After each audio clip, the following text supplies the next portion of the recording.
नमस्कार, स्वागत है आपका हिंदी वाक्सल में। जैसा कि हम इसके पहले पाश्चात्य काव्यशास्त्र भाग 1 में मैं प्लेटो के अनुकरण सिद्धांत, अरस्तू के अनुकरण सिद्धांत पे बहुत ही व्यवस्थित तरीके से बातचीत कर ली गई, उसको बहुत अच्छे तरीके से समझा गया। अब हम पाश्चात्य काव्यशास्त्र के भाग 2 पे बातचीत करेंगे। इसमें हम अरस्तू के विरेचन और त्रासदी सिद्धांत और भी क्रोचे, कॉलरिज, लोंजाइनस, वर्ड्सवर्थ, इन सब के सिद्धांतों पे बातचीत करते हुए समझेंगे, एक समझ विकसित करेंगे। तो अरस्तू का जो विरेचन सिद्धांत है, जो त्रासदी सिद्धांत है, वो दोनों एक दूसरे से संबंध रखता है। पहले हम त्रासदी सिद्धांत को जानेंगे, फिर विरेचन सिद्धांत को जानेंगे। तो त्रासदी सिद्धांत को समझेंगे यूं कि जो इंग्लिश का ट्रेजेडी टर्म है, वही हिंदी रूपांतरण में त्रासदी बनता है।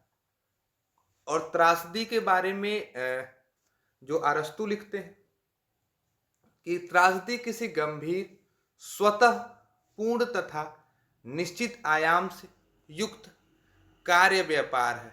आप देख रहे होंगे कि एक शब्द आ रहा है, कार्य व्यापार। इस कार्य व्यापार शब्द का प्रयोग अरस्तू त्रासदी को परिभाषित करते हुए करते हैं। ये वास्तव में कार्य व्यापार है क्या?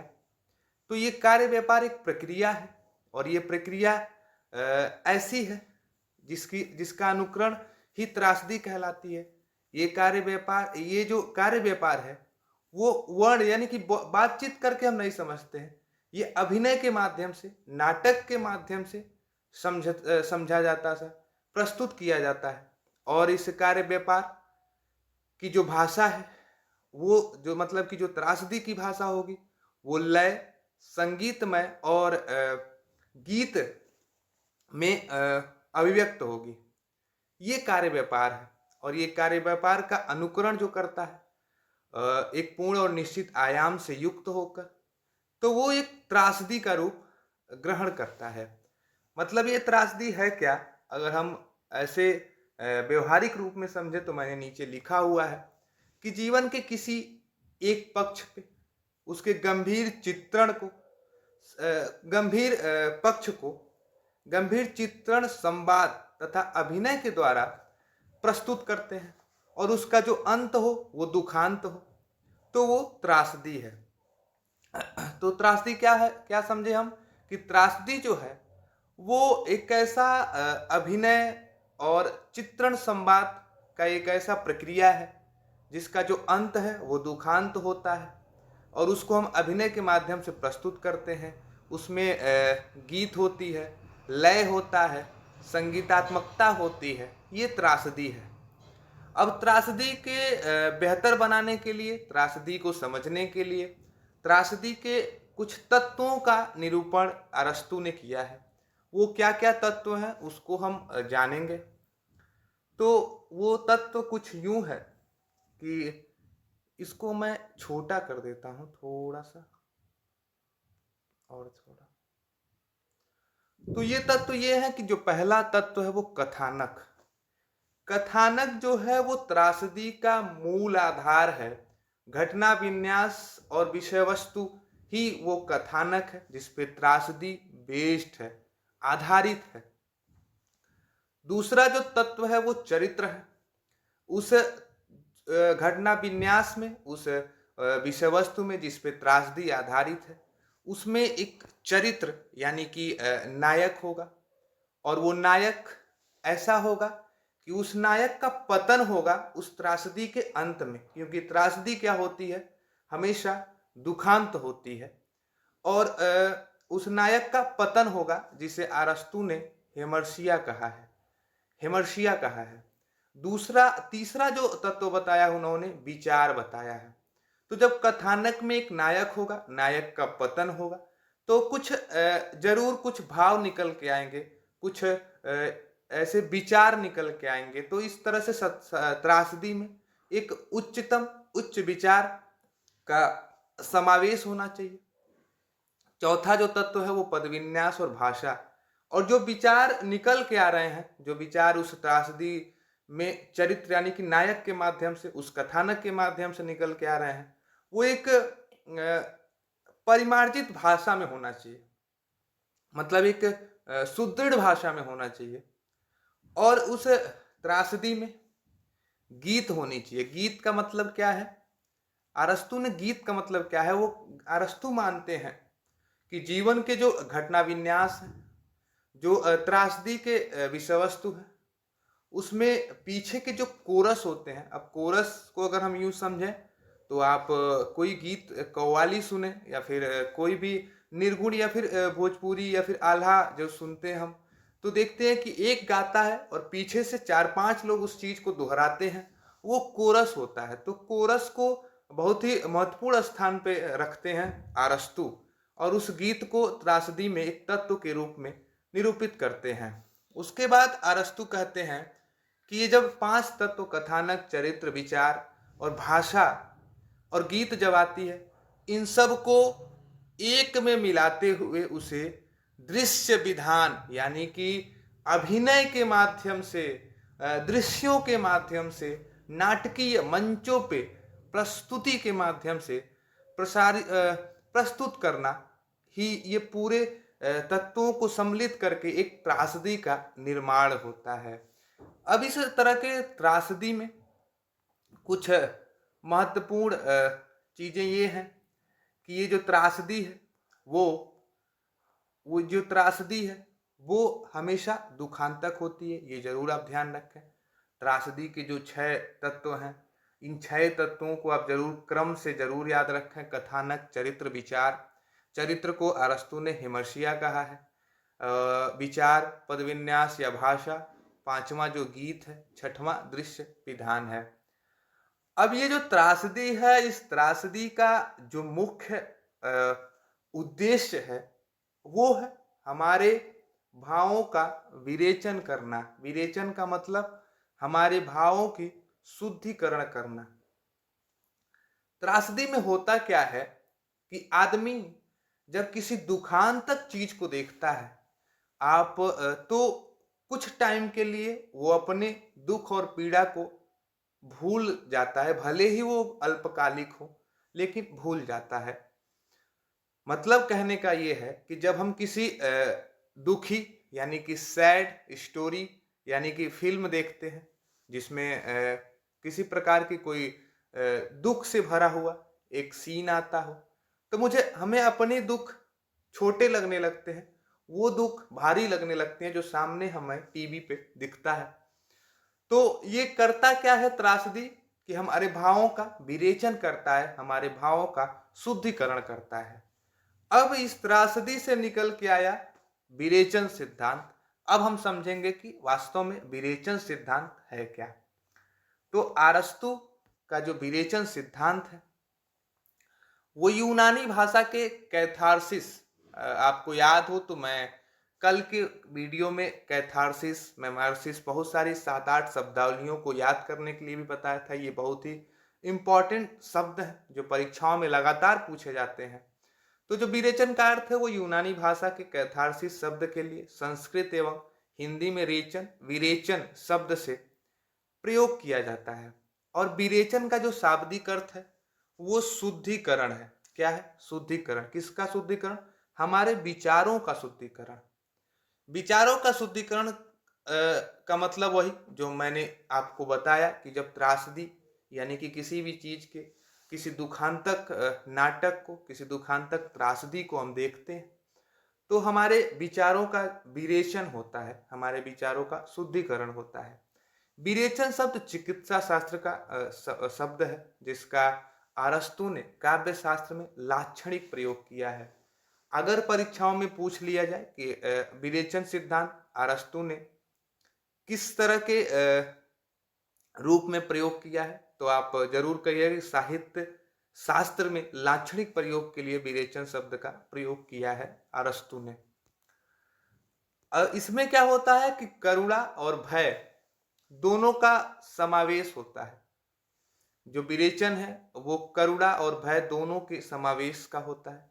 वही बात मैं यहाँ लिखा भी हूं कि दुखांत देखने के बाद व्यक्ति को कलेश कर भावों से मुक्ति मिल जाती है, चाहे वह मुक्ति अल्पकालिक ही क्यों ना हो।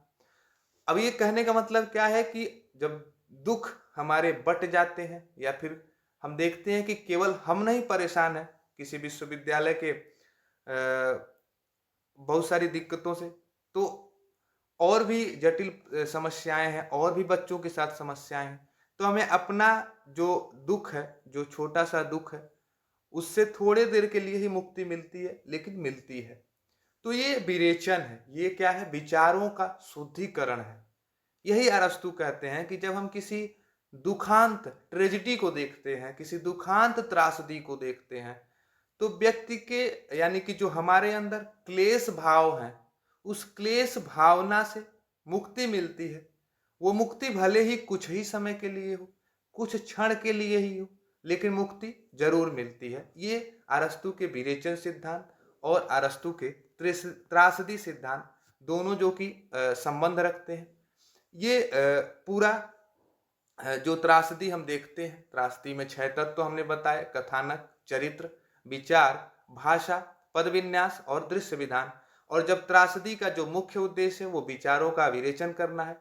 अब विरेचन ये है कि जब किसी दुखांत को देखते हैं तो व्यक्ति के क्लेशकर यानी कि हमारे अपने क्लेश भावना से हमें कुछ देर के लिए मुक्ति मिलती है, यानी कि हमारे विचारों का विरेचन होता है, हमारे विचारों का शुद्धिकरण होता है, भले ही वो थोड़े समय के लिए ही हो। ये अरस्तु का कहना था।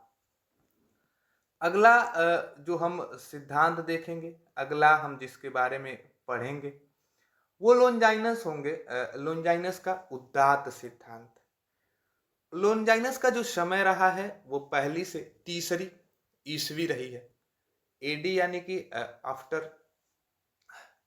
तो ये इनका जो रचना है पेरिप्सुस, पेरिप्सुस का ही बाद में अनुवाद हुआ ऑन दी सबलाइम के नाम से। सबलाइम का मतलब ही उदात्त है। उदात्त को लोनजाइनस ने काव्य की आत्मा माना है। अब उदात्त क्या है?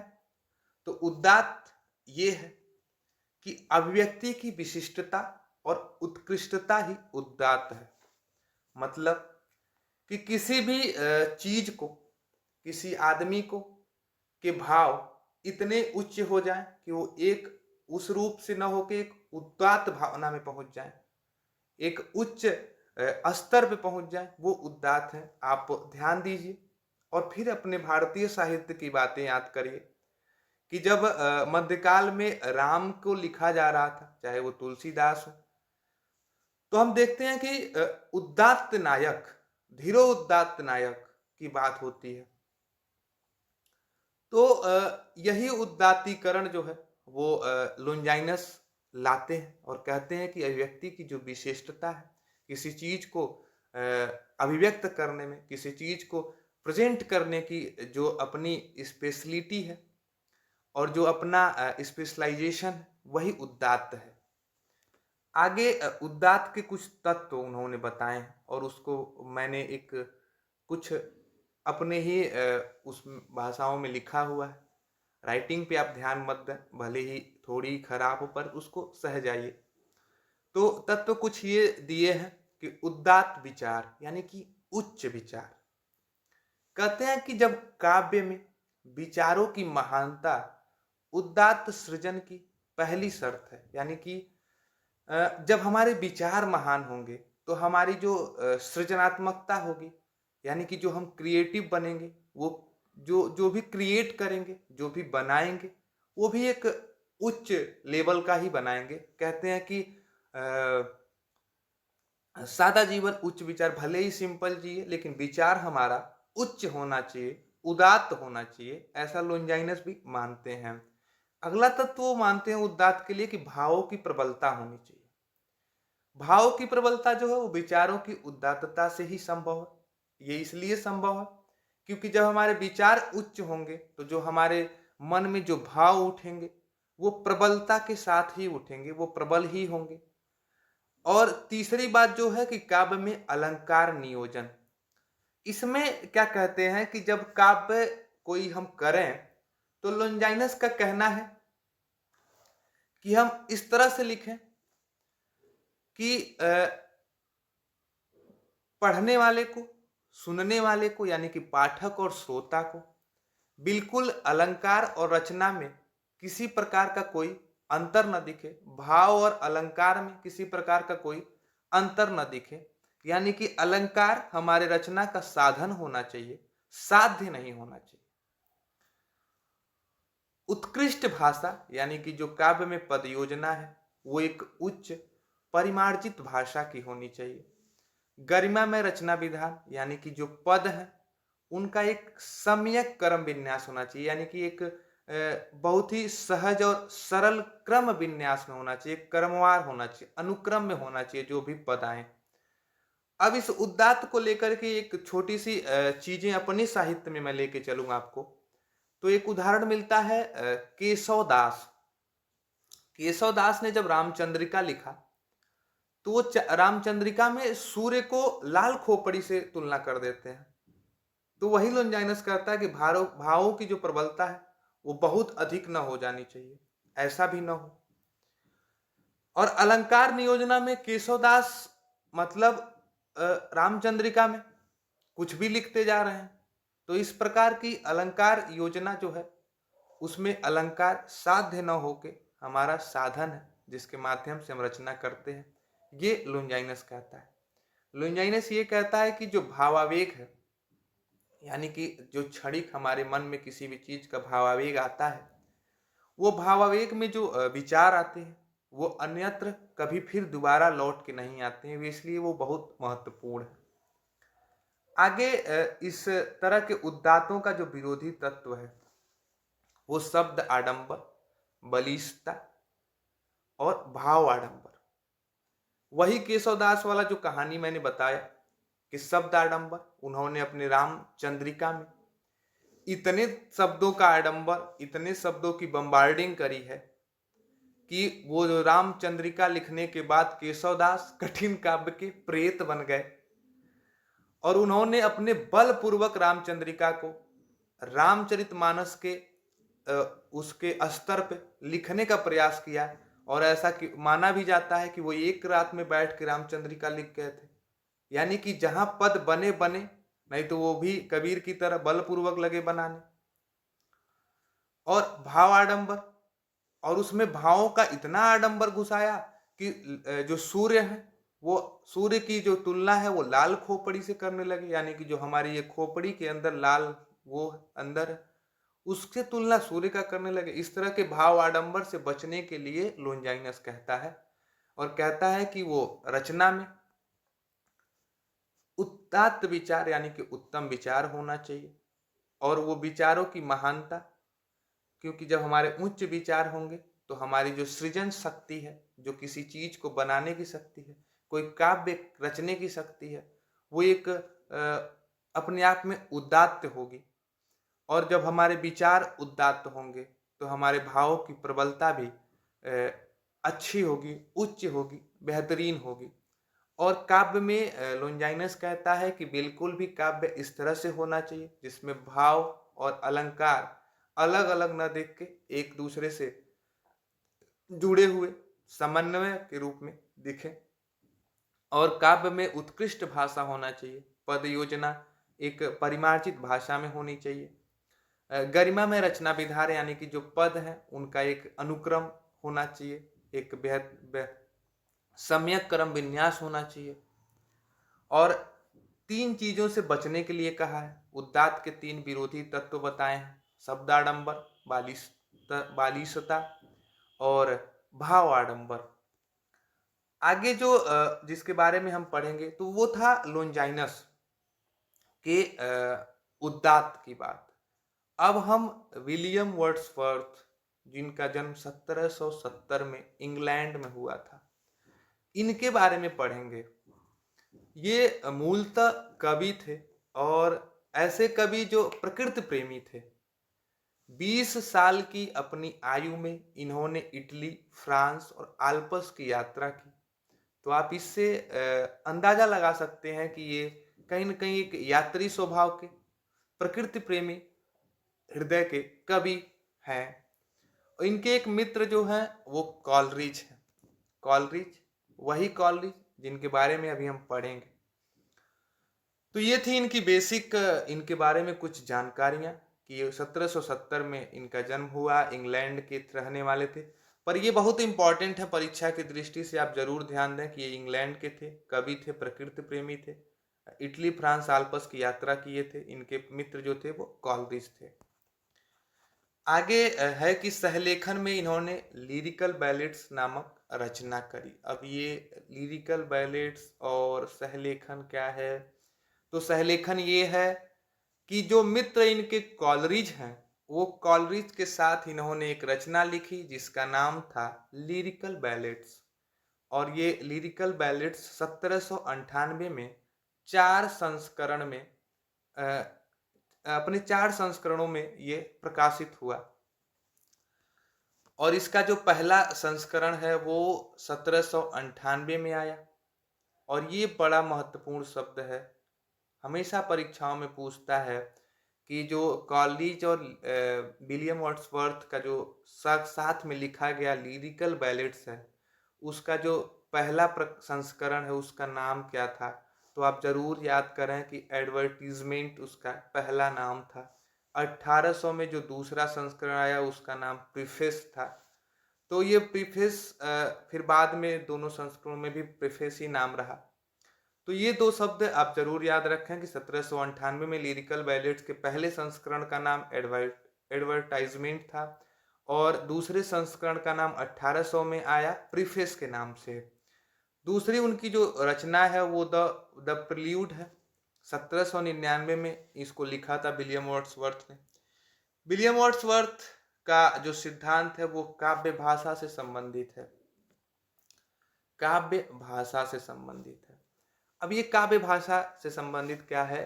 तो विलियम वर्ड्सवर्थ कहते हैं कि जो काव्य है उस काव्य की भाषा ग्रामीण लोगों की भाषा, बोलचाल की भाषा होनी चाहिए। मतलब कि काव्य में ग्रामीण भाषा का प्रयोग होना चाहिए, ग्रामीण भाषा का प्रयोग होना चाहिए। और एक बात और वो कहते हैं कि जो गद्य है, पद्य है, इन दोनों में किसी भी प्रकार का कोई तात्विक भेद नहीं होना चाहिए, दोनों समान होने चाहिए। उनका मानना है कि जो प्राचीन कवि हैं, जो प्राचीन कवि थे, उनकी भाषा भावोद्बोध सदृश सहज और सरल होती थी। लेकिन जो बाद के कवि हुए हैं वो भाषाओं को कृत्रिम और आडंबर पूर्ण बना दिए हैं। वो भाषा में जीवन संवेदन की स्थिति यानी कि स्टेट ऑफ विविड सेंसेशन को मानते थे। अब इस आधार पे उन्होंने कहा कि कविता जो है वो प्रबल भावों का सहज उच्छलन है। क्या है? प्रबल भावों का सहज उच्छलन है। यानी कि जब हमारे मन में किसी प्रकार का कोई भाव अपनी प्रबलता, अपनी चरम अवस्था पे आता है तो कविता एक सहज उच्छलन के रूप में उछल पड़ती है, ये उनका कहना है। और उनके काव्य भाषा का जो मूल सिद्धांत यही था कि वो काव्य में ग्रामीण भाषा का, बोलचाल की भाषा को देखना चाहते, का तर्क दिए। गद्य और पद्य में कोई तात्विक भेद नहीं मानने का तर्क दिए। वो मानते थे कि जो पहले के कवि थे उन्होंने उनके जो भाषा थे वो भावबोध के सदृश सहज और सरल थे। लेकिन बाद के कवि, जो आज के कवि, वो भाषाओं को कृत्रिम बनाए और उसमें आडंबर भरा।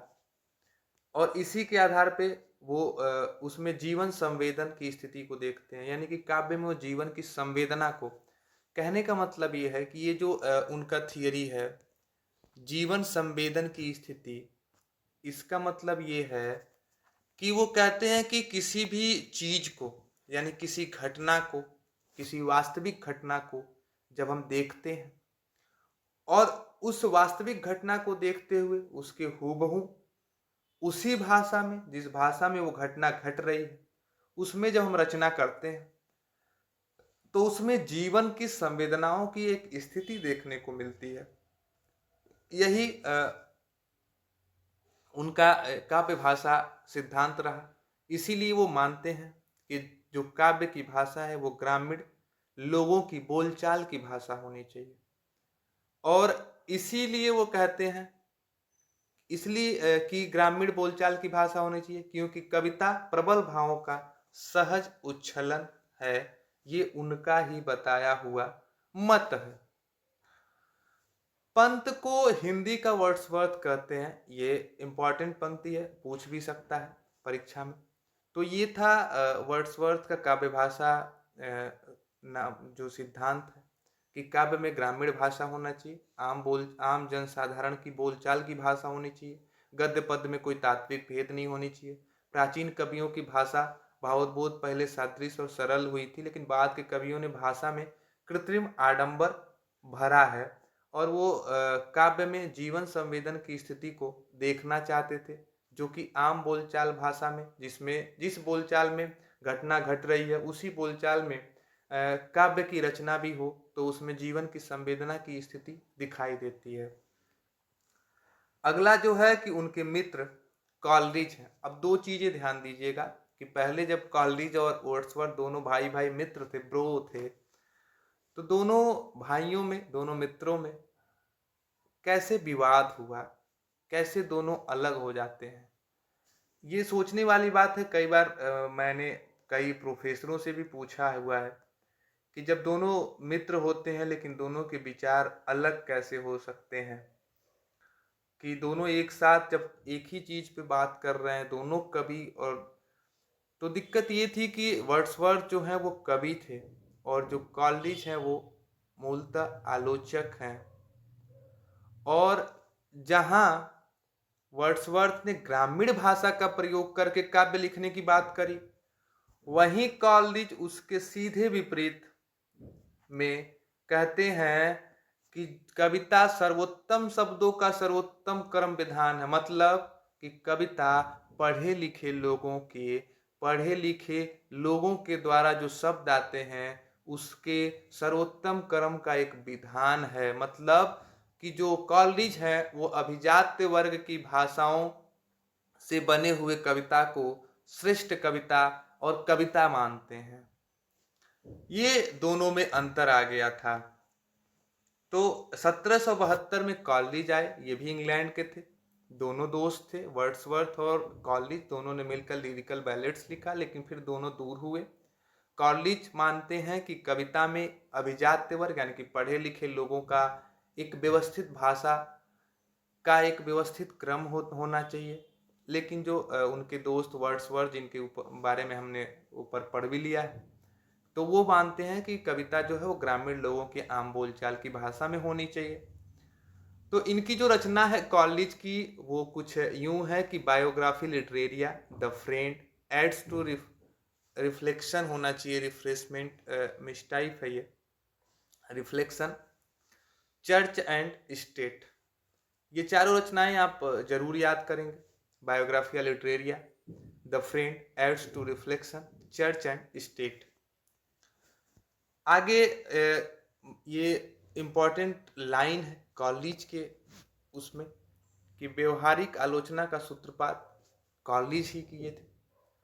और कॉलरिज के द्वारा ये दिया गया जो कविता के रूप में ये जो कोट है, इसको मैंने इसलिए लिखा क्योंकि ये वर्ड्सवर्थ से मैं जोड़ सकूं कि वर्ड्सवर्थ ग्रामीण भाषा को कविता में देखना चाहते थे, लेकिन जो कॉलरिज है वो पढ़े लिखे शिक्षित जनों की भाषा को कविता में एक व्यवस्थित क्रम में सजाने के नियम को ही कविता मानते हैं। तो दोनों में दो तरह इस तरह के द्वंद्व आ गए कि एक ग्रामीण आमजन मानस के बोलचाल की भाषा को काव्य में लिखा गया काव्य मानता है, और एक जो है वो पढ़े लिखे अभिजात्य वर्ग की भाषाओं में सर्वोत्तम क्रम विधान को कविता मानता है। तो आगे कॉलरिज ने कल्पना सिद्धांत दिया, और ये बता दूं कि ये जो कल्पना सिद्धांत है कॉलरिज का, ये वर्ड्सवर्थ और वर्ड्सवर्थ की बहन, इन दोनों से ही उसे ये प्रेरणा मिली जिससे वो कल्पना सिद्धांत दे पाया। तो हुआ क्या कि आत्मवादी चिंतक कॉलरिज जर्मन के दार्शनिक विचार से प्रभावित थे। आत्मवाद के आधार पर सृष्टि की रचना आधारभूत शक्ति कल्पना शक्ति को स्वीकार करते हुए, यानी कि सृष्टि की जो रचना है आधारभूत शक्ति कल्पना शक्ति को स्वीकार करते हुए यह कहा कि कल्पना जो है वो दिव्य प्रेरणा है और ईश्वर की सृजना शक्ति की सहोदरा है। कल्पना के आधार पर ही मनुष्य सृजन होता है। मतलब कॉलेज का मानना है कि जो कल्पना शक्ति है वो एक दिव्य प्रेरणा की तरह ईश्वर की सृजना शक्ति की सहोदरा यानी कि ईश्वर की सृजना शक्ति के समतुल्य है। और इसी कल्पना के आधार पर मनुष्य भी एक क्रिएटिव मानव बनता है। मतलब कि जो हमारी इमेजिनरी पावर है, जो इमेजिनेशन है हमारे दिमाग का, वो हमें क्रिएटिव बनाती है, ऐसा कॉलेज का मानना है। अब इसको हम समझेंगे तो वो कल्पना सिद्धांत के माध्यम से कल्पना को दो भागों में बांटता है। हुआ क्या कि एक मुख्य कल्पना और एक जो है गौण कल्पना, यानी कि प्राइमरी इमेजिनेशन और सेकेंडरी इमेजिनेशन के नाम से। अब इसको मैं बांटता हूं दोनों को, और दोनों को इस अर्थ में समझेंगे कि जो मुख्य कल्पना है वो गौण कल्पना से कितनी भिन्न है, और है क्या ये दोनों, किस तरह से दोनों के बीच में अंतर बताते हुए कॉलेज ने कल्पना से काव्य तक पहुंचा है, इसको हम समझेंगे। तो वो मानता है कि जो मुख्य कल्पना है वो अचेतन है, यानी कि अनकॉन्शियस है, अनैच्छिक है, यानी कि हमारे इच्छाओं के बगैर ही अपने आप स्वतः हो जाती है, ये मुख्य कल्पना है। और गौण कल्पना जो है चेतन यानी कि कॉन्शियस है, ऐच्छिक है। अब अचेतन और चेतन क्या है कि जब हम किसी पहाड़ को देखते हैं, जब किसी नेचुरल पिक्चर्स को देखते हैं, तो बिना किसी इच्छा के भी अनैच्छिक तरीके से, अनकॉन्शियस ढंग से हमारे मुंह से निकल जाता है, बहुत ही सुंदर है, काश कि हम जा पाते यहाँ, काश कि हम वहां पहुंच पाते। लेकिन जो गौण कल्पना में जो चेतन और ऐच्छिक है, जब हम उस पिक्चर को देखते हैं तो उस पर तुरंत नहीं बोल के उसकी सुंदरता को हम अपने अंदर रखे रहते हैं, और जो हमें अच्छा लगता है, जो हमारा मन करता है, फिर हम जानबूझ के जो प्रक्रिया देते हैं, जो प्रतिक्रिया देते हैं, वो जो कल्पना निकल के आती है वो गौण कल्पना है। मुख्य कल्पना जो है वो केवल निर्माण करती है, लेकिन जो गौण कल्पना है वो विनाश व निर्माण दोनों करती है।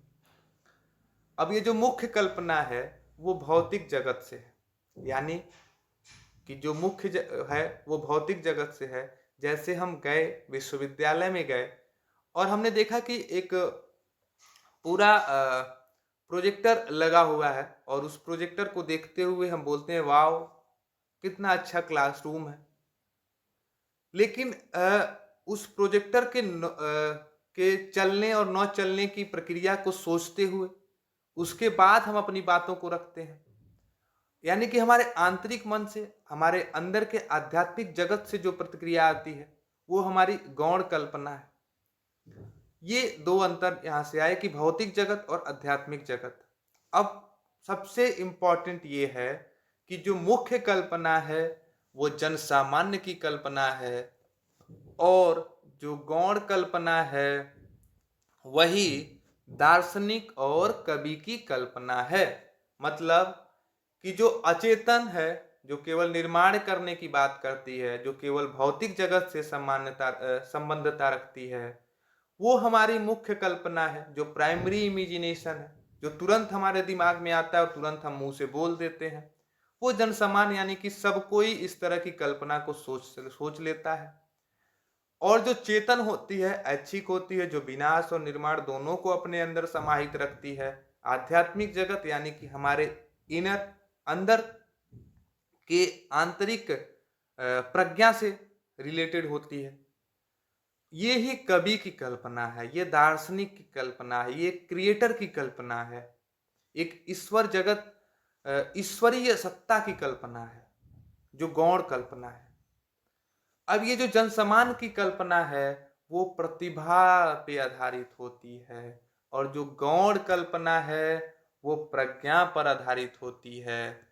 अब ये जो प्रतिभा है और ये जो प्रज्ञा है, दोनों में अंतर है। जो प्रतिभा है वो हमारी बाई बर्थ होती है, यानी कि जन्मजात होती है, जो हमें जन्म से मिली होती है, किसी भी चीज को देखने की नजरिया, किसी भी चीज को सोचने का जो तरीका है वो हमें जन्मजात है, लेकिन ये जो प्रज्ञा है इसको हम अर्जित करते हैं, और अर्जित करते हुए अपनी प्रतिभा को, प्रज्ञा, ये दोनों एक दूसरे पे, प्रतिभा पर ही आश्रित प्रज्ञा है, लेकिन प्रज्ञा जो है वो अर्जित की गई है और देखने की नजरिया को विकसित किया गया है, सोचने के तरीके को विकसित किया गया है, और इसी प्रज्ञा पे आधारित है हमारी गौण कल्पना, जो गौण कल्पना प्रज्ञा से होते हुए, हमारे आध्यात्मिक जगत से होते हुए उस दृश्य को, जिस दृश्य को दोनों लोग देख रहे थे, एक एक मुख्य कल्पना सोच रहा था, एक गौण कल्पना कर रहा था,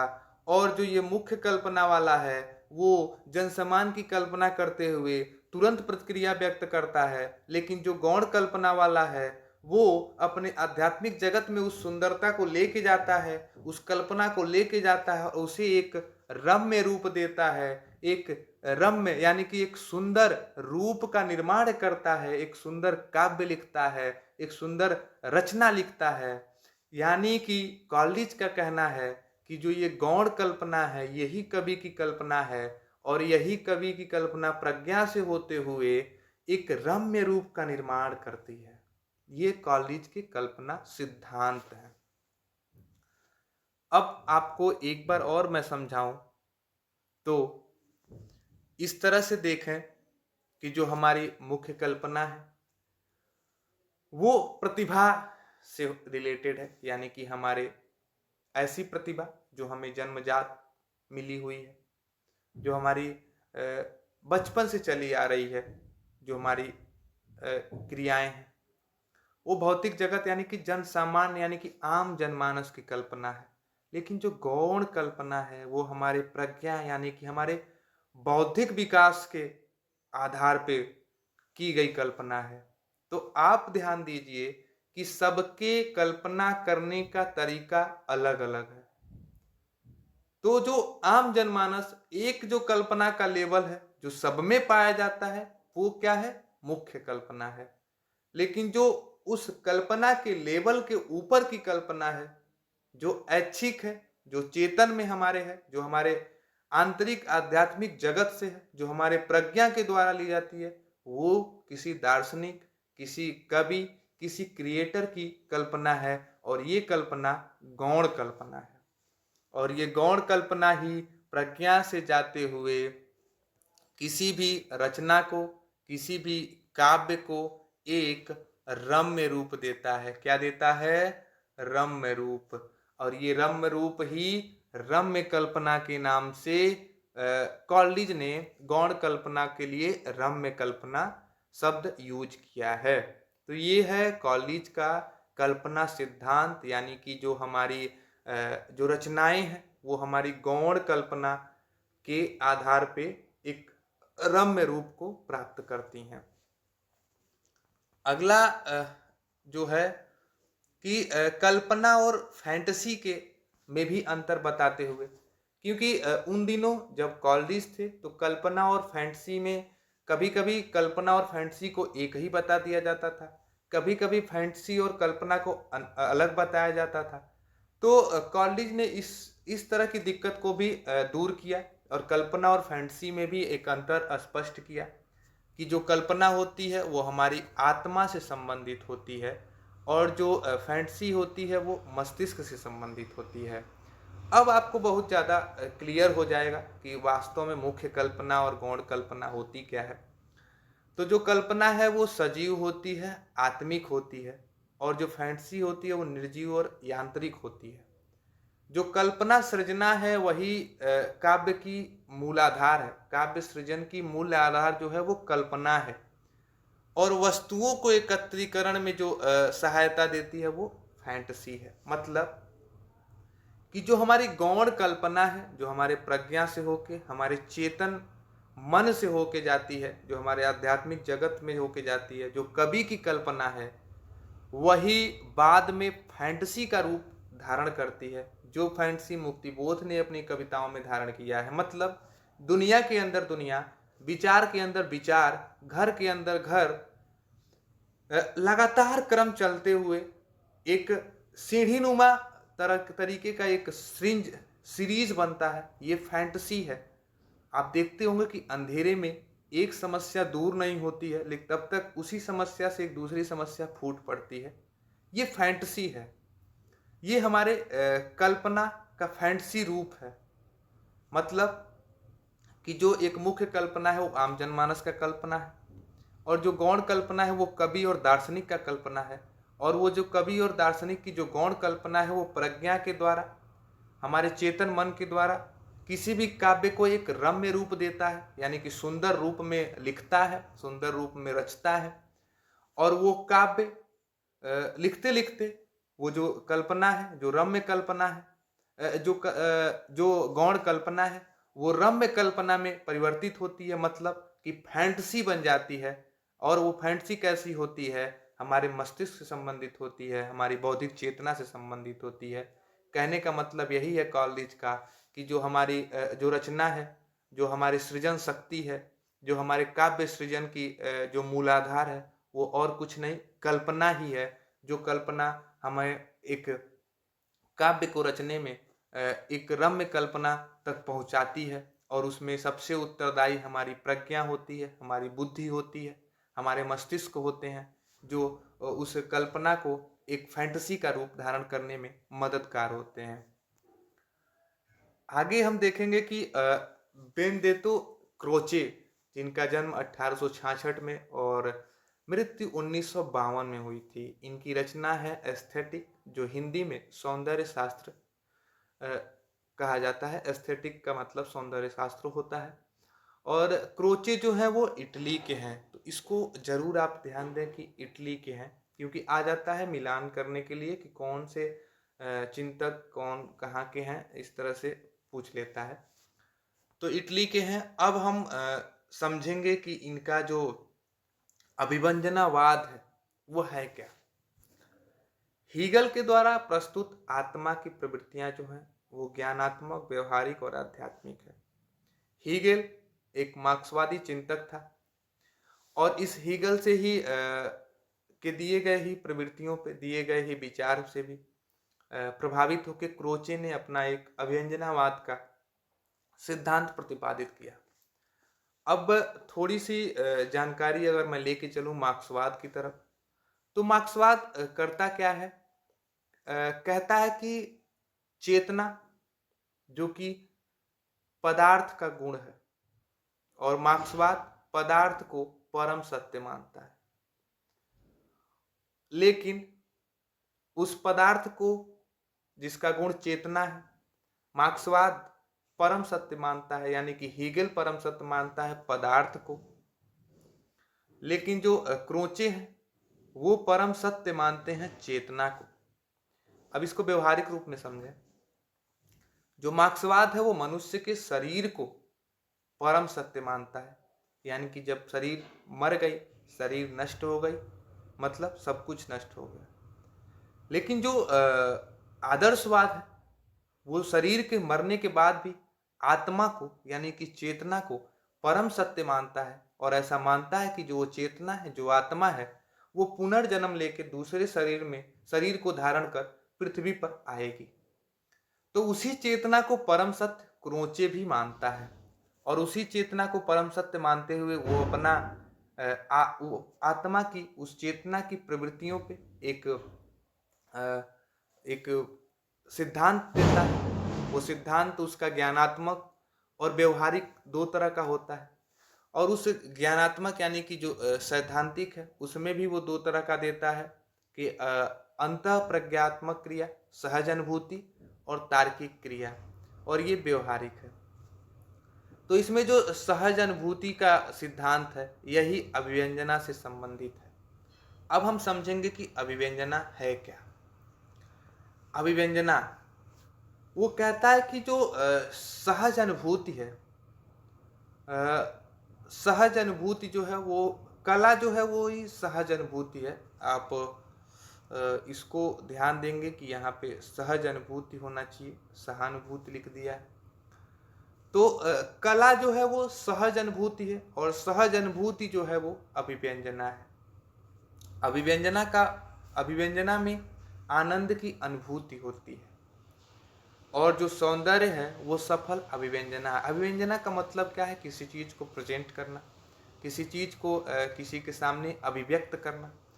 अभी आज के दौर में अगर हम बात करें तो अभिव्यक्ति और अभिव्यंजना दोनों एक ही अर्थ में प्रयुक्त में लिए जा रहे हैं। तो अभिव्यंजना कला काव्य के लिए सौंदर्य दृष्टि ही है। मतलब क्रोचे कहता है कि जो कला है वो कला के लिए ही लिखी जा रही है। मतलब एक कवि अगर कविता लिख रहा है तो वो अपने कवि होने के लिए ही लिख रहा है, यानी कि कला कला के लिए लिखा जा रहा है। कला के लिए किसी प्रकार का कोई दुख सुख और किसी प्रकार का कोई प्रश्न नहीं उठना चाहिए। कला लिखने का कोई उद्देश्य नहीं होता। किसी चीज को काव्य लिखने में, किसी भी चीज की कला करने में कोई उद्देश्य, कोई प्रयोजन नहीं होता है।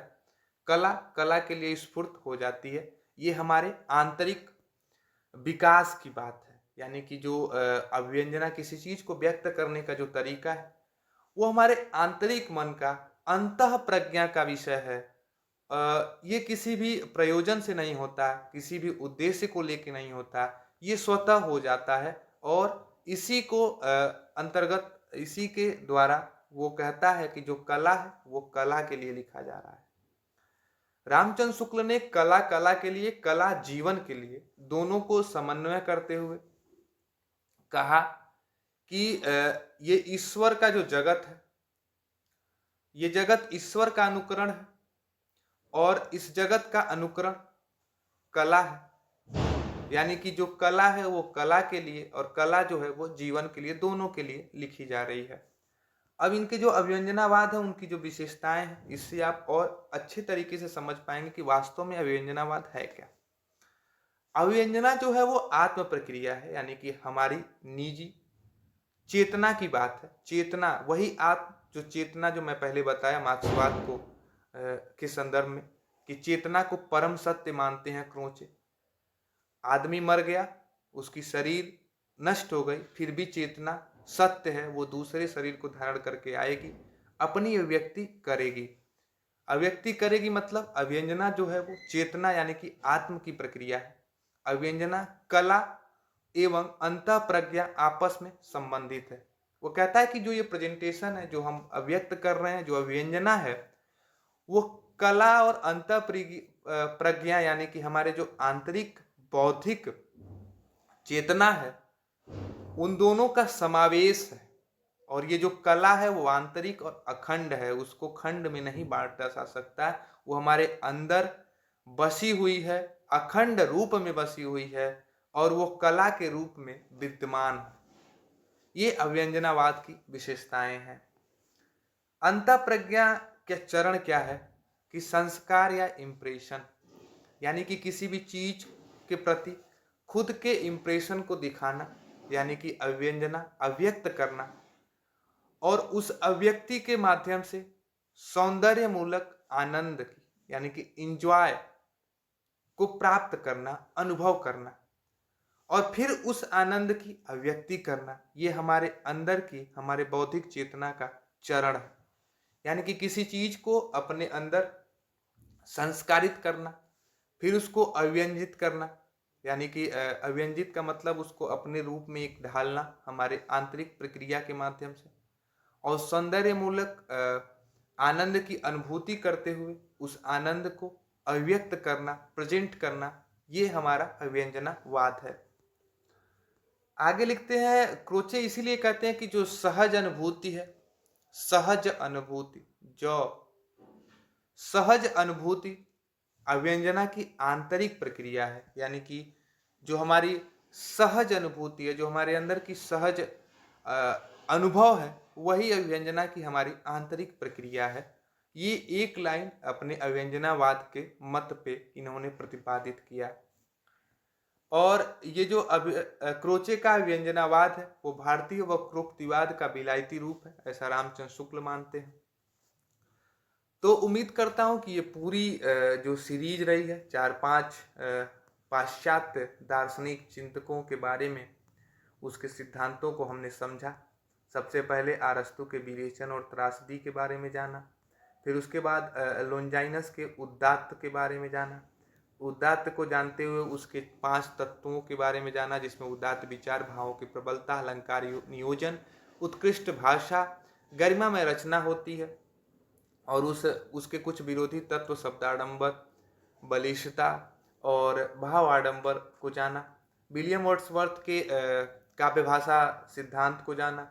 लिरिकल बैलेट्स के बारे में जाना कि उसके जो 1798 में पहला संस्करण आया उसका एडवर्टाइजमेंट उसका नाम था, 1800 में दूसरा संस्करण आया उसका प्रीफेस नाम था। ये जरूर याद रखिएगा आप लोग। काव्य भाषा में विलियम वर्ड्सवर्थ ने काव्य में ग्रामीण भाषा का प्रयोग माना, गद्य और पद्य में कोई तात्विक भेद नहीं माना है। उन्होंने जीवन संवेदन की स्थिति को काव्य में देखते हैं और वो लिखते हैं कि कविता जो है प्रबल भावों का सहज उच्छलन है। पंत को हिंदी का वर्ड्सवर्थ कहते हैं। कॉलेज जो 1772 में आते हैं, England, Biographia Literaria, the Friend, Aids to Reflection और चर्च एंड स्टेट। व्यवहारिक आलोचना का सूत्रपात किया था कॉलेज ने। कॉलेज कहते हैं एक सर्वोत्तम शब्दों का सर्वोत्तम क्रम विधान है। तो जो वर्ड्सवर्थ हैं वो कविता में ग्रामीण भाषा का प्रयोग के बारे में बताते हैं, लेकिन कॉलेज जो उनके मित्र हैं वो कविता में पढ़े लिखे अभिजात्य वर्ग के, शिक्षित वर्ग के शब्दों का सर्वोत्तम क्रम बताते हैं। कॉलेज ने कल्पना सिद्धांत दिया। कल्पना सिद्धांत को देते हुए उन्होंने गौण कल्पना और मुख्य कल्पना के रूप में कल्पना को भेद करके अच्छे तरीके से चेतन अचेतन में विभक्त किया।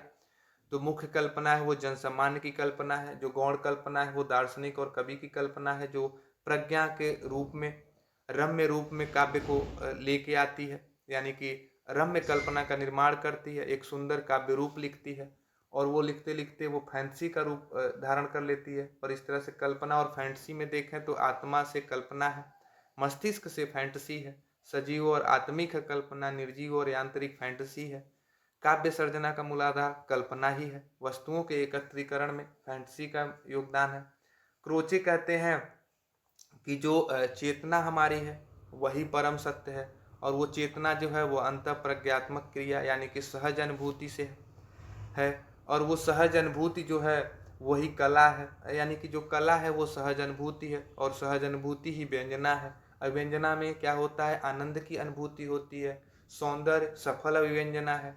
अव्यंजना कला और काव्य के लिए सौंदर्य दृष्टि ही है और क्रोचे मानते हैं कला कला के लिए लिखा जाता है।